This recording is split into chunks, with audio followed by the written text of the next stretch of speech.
And now, here's your host of Shaping Success, Wes Tankersley. What is up, everyone? Welcome to Shaping Success Morning Coffee. It's become somewhat of a morning show. People say, "Hey, I saw you on your morning show."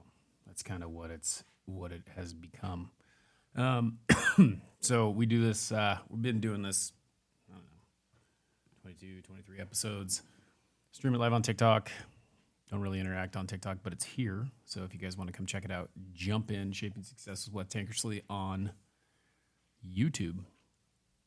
And, get in the conversation, Nikki. What's happening over on YouTube?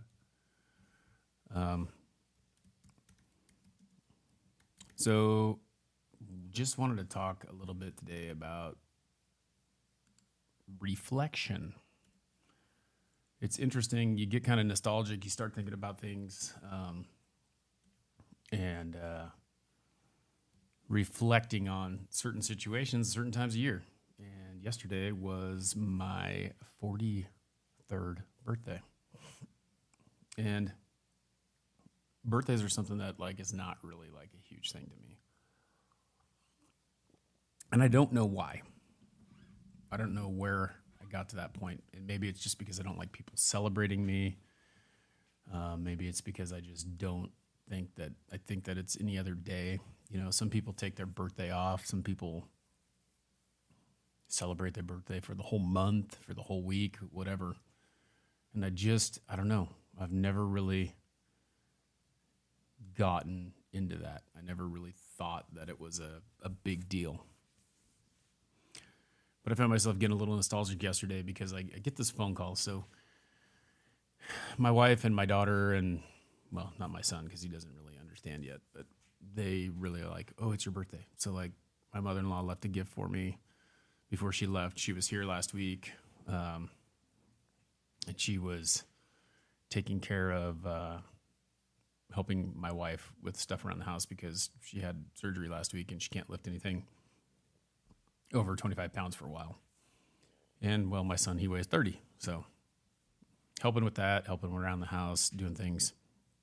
Very grateful that she was here because we were able to I was able to go be at the surgery with my wife and make sure that I was there for that, take the day off and things like that. But I started thinking about, those things and why I feel that way. And I don't know. I couldn't figure it out. But it was funny because I was going through the birthdays that I had. And I don't know if it was because we grew up and December's a tough time. We didn't have a whole lot of money growing up when we were kids, but we had enough, right? And then you start thinking about it, and it's my birthday is December 3rd. And then December 4th is my nephew's birthday now. And then December 15th, I think, is my brother-in-law's birthday. And December 18th is my father-in-law's and my brother's birthday. And then December 24th is my dad's birthday. And then December 31st is my mom's birthday. And all these birthdays just start happening. And then as you're an adult, you want to get people gifts and things like that. And then you just start getting bitter about everyone having to buy all this stuff. And next thing you know, you're just, I don't know, I just became a better person, which I'm sorry. I apologize. That's how I am. But it was then you have to give Christmas gifts and you have 3,000 people to buy Christmas gifts for. And giving becomes a chore instead of doing it because you want to do it, So maybe I'm just a Scrooge. Maybe I'm just a grumpy guy. But I was thankful yesterday. My wife is and it's tough because I don't want her to have to do anything for me. But she's like, "What do you want for breakfast? What do you want for lunch? What do you want for dinner?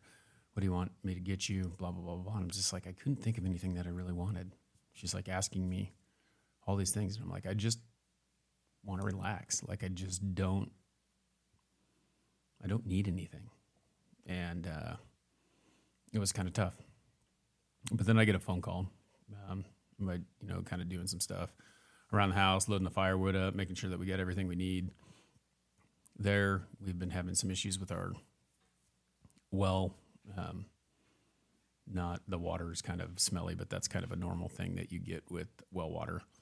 and trying to figure that out. So I went out and I did some treatment on the well, and then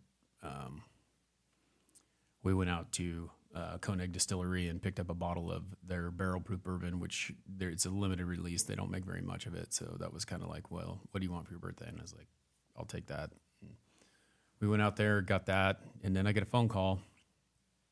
And if you're watching this, you'll see there's a chair sitting behind me. I got to move the other way. It's like the opposite. But that chair right there was my grandfather's office chair when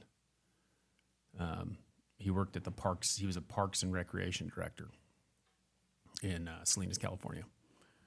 And it had been sitting in, so we moved when I was really young, and it had been sitting in my dad's shed. This shed out, we lived out in the country on 6 acres, and he had an old wood shed out there that he stuck it in. And it sat there, and it just kind of aged and rotted and dried and all this stuff. And then it got moved out of that shed into his house in Middleton when they moved, and then put in a storage unit, and it's just been kind of around. And when he moved a couple of years ago, he goes, well, do you want that chair? It was your grandfather's office chair. And I looked at it, and like, it's, you see it right now, and you can go look on my Facebook or my Instagram or whatever and go see. I posted a picture of it yesterday of what it was before and what it is now. And working in the industry that I work in, selling window coverings, I was in a drapery workroom. We have some people that we work with in Boise, and we're like, hey, I was thinking about getting this chair refinished, and it's been sitting in my storage unit for like 4 years, because when they moved, he gave it to me. He goes, take it. And I stuck it in my storage unit, and I'm like, with the idea that when I created the studio, I was going to stick that chair, it's the opposite I'm pointing, in the studio, and just kind of remember, my grandfather, and kind of just know that he's there with me, because those are things that, they're things that you think about, and we're talking about like reflection and reflecting on those types of things. And it's crazy, because that chair has been through so much, just like all of us. And I think that a lot of times we don't sit back and think about the things that we've been through and who we are and the moments that have kind of defined who we become, because we're busy thinking about all the negative things that have happened. And I thought about it a lot this year, because with like Thanksgiving, we're in this house, and we have finally a place where we can get a lot of people and everyone can be here. And I was talking to my brother about it yesterday, and it was like, we used to have Thanksgiving at my aunt's house. Like, my dad's parents had 6 kids, and those 6 kids all got married, and those 6 kids all had kids. And then we'd have an extended family come, and we'd have so many people at this Thanksgiving dinner, and we would all do things together. And then Christmas wasn't so much that way. Christmas Eve, we'd probably go over to someone's house and do the same thing, but Christmas Day was at our house on our own. And we do that every year until I was 10, until we moved.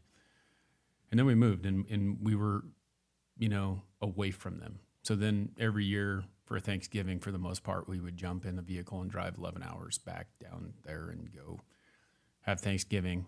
And that was kind of our yearly thing. That was our vacation. That was what we did. Show up at Grandma's house. She'd cook us breakfast at like 5 a.m. because we'd leave at like midnight or, 8 o'clock at night or whatever, and get there at 5 a.m. And I kind of wanted that this year. I kind of wanted to have everyone at my house for Thanksgiving. And we can't have, that many people, but we all have, there's 3 of us. There's me, my older brother, my younger brother. We all have kids. We all have family. And my wife's family was here. They came. So we had 2 of her sisters and one of her brothers here. So like basically everyone's here, and I was like, let's all do this. Well, some people have Persia. I don't know what that is, Nikki. You might have to enunciate that for me in a spelling. But we had that whole big group, and I'm like, you know what? Come here. And the funny thing that my wife said to me today is like, we're going to be bitter about things. And certain people in my family and certain people in their family don't get along. And it essentially became, well, we're going to go do our thing and you do your thing, because they can't get along with other people. And then I started thinking about the people in pierogi. Okay, got it. Perfect. That makes sense. And I started thinking about, like, why can't we get along? Why can't we get over things? There's things that happened like 10, 15, 25 years ago, and we're allowing that stuff to bother us and, become something that it shouldn't be. Because we can't forgive, we can't forget, we can't move on.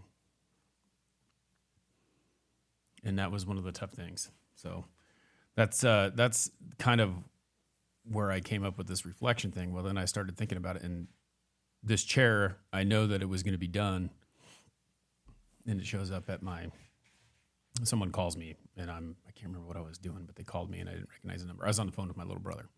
Someone called me. I didn't recognize the number. I'm like, who's calling me on Sunday? It could be a customer. Customers always try to call you on Sunday. And I work on like kind of training my customers that my time is my time, your time is your time. Don't mess. And it doesn't really matter. Like I can't, and when it's in my mind, I'm not going to do it. But like, I'm not going to answer a phone call after 5 o'clock. I'm not going to answer a phone call on the weekends. We don't work on the weekends. I'm not going to answer a phone call after 9 o'clock. Those kinds of things. And you kind of have that courtesy of what it is. And then if they leave a voicemail, then I'll listen to it and see if it's something that's really pressing that I can answer right now or whatever. Well, it was the person who refinished this chair for me. And they're like, hey, we want to drop it off. And I was sitting there thinking, oh, this is a great birthday present. I'm going to get to see my grandfather's chair on my birthday. And they bring it back, and I just saw it, and I just like all this stuff just kind of flooded back. And it's crazy. You can't see it. You can't see the detail on this thing, but it is according to them, because I have no idea about this chair, and my parents have like 4 of these sitting in their house. It's a little different than this one. It does not look as nice as this one. But they're like a government chair, or this was like the standard chair.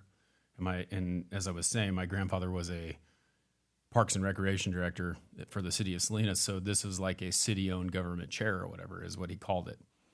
And you look at it, and you can't see the grains in it right now or anything like that. But the lady started telling me a little bit of history on it and like how it's a very nice chair, and you couldn't see any of the grain in it or anything like that. And it's a quarter sawn oak. So basically, like when they make slabs of oak to make furniture or tables or chairs or anything out of, they just basically take a log and they cut it, a round log, and they cut it and slice it and slice it and slice it, and you get the flat pieces. Well, with this, they take and they cut it into quarters, and then they slice it. So you get the grain. So it looks like tiger stripes with the stain in it, in the color. And the guy sanded it down, and he said he didn't even change the color. It's mostly natural color of what it is, and it's just a beautiful chair. So it's pretty crazy, but I started thinking about that. I started thinking about the things that my grandfather had taught me and some of the things that he had given me. And then you start thinking about a lot of the reasons why you do things and who you are. And I don't know. It just was interesting. It was just good to get the chair back. But I think that a lot of times we do not reflect on our life in general and why we feel the ways that we do about certain things. And when something negative happens, we don't take the time to look at the bigger picture, right? We don't take the time to figure out what that taught me, what was the lesson, where did that happen? And I think a lot of times in my head, those negative things that I've worked on to get over in my life have become more prominent. And just like the Thanksgiving situation, it's like we're worrying about this thing that happened 10 years ago. We may have thought about it differently 10 years ago than we did now. We may have a different recollection of what actually happened. We may have took that the wrong way. We don't even talk to the people that said something to us that hurt our feelings, and maybe they didn't even mean it, and we cut them out of our lives completely. And so I want you to think about those things today and reflect back on those negative situations that you've had in your life. And have you made it something that it wasn't? And maybe you haven't, right? And maybe every single thing that has happened to you has been exactly how you thought it would be. But how would you have handled that situation before? Like if someone said something to you and you took it the wrong way,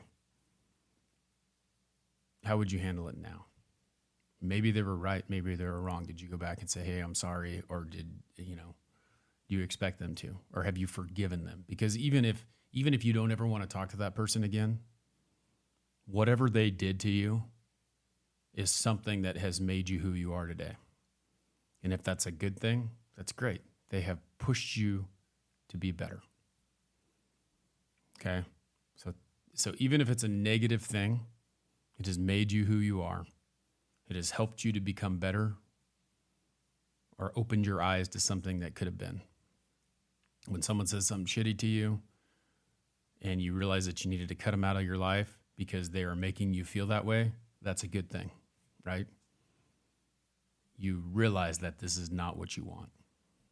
So reflection is very important. And you can see the side of my face, Brian. TikTok is over here live, and I see my buddy Brian. But yeah. Okay, back to that. Just remember that no matter what it is, no matter when someone did you wrong, there was a reason why that happened, and it's revealing something to you. Okay? So go today and reflect on something. I want you to think about something that happened in the past and where it's put you today, whether it's a negative or positive thing, and figure out how you can use that to move forward. All right? That's my rambling for today. This chair is going to be, and it's funny, like looking at the camera, I have to point the other direction. This chair is going to be in the background. I may use it in interviews. I may see if I can find another one. But just kind of a reflection and remembering a lot of things about my grandfather, making the trip to come to some of my games, giving me my first set of golf clubs, taking me out to dinner. My mom used to go to college, and she used to drop us off at his house, and they had this little game closet where we used to go play games with him, watch Giants baseball games, all kinds of really cool stuff. And I miss him. But I get to look at this chair and think about him every day. So, you guys go out there. It's Monday. Have a great Monday. And kill it. We got a whole nother week. Christmas is coming up. Thanksgiving's over. The end of the year just flies by. And before we know it, it'll be 2024. So until next time, I challenge you to find the shape of your success.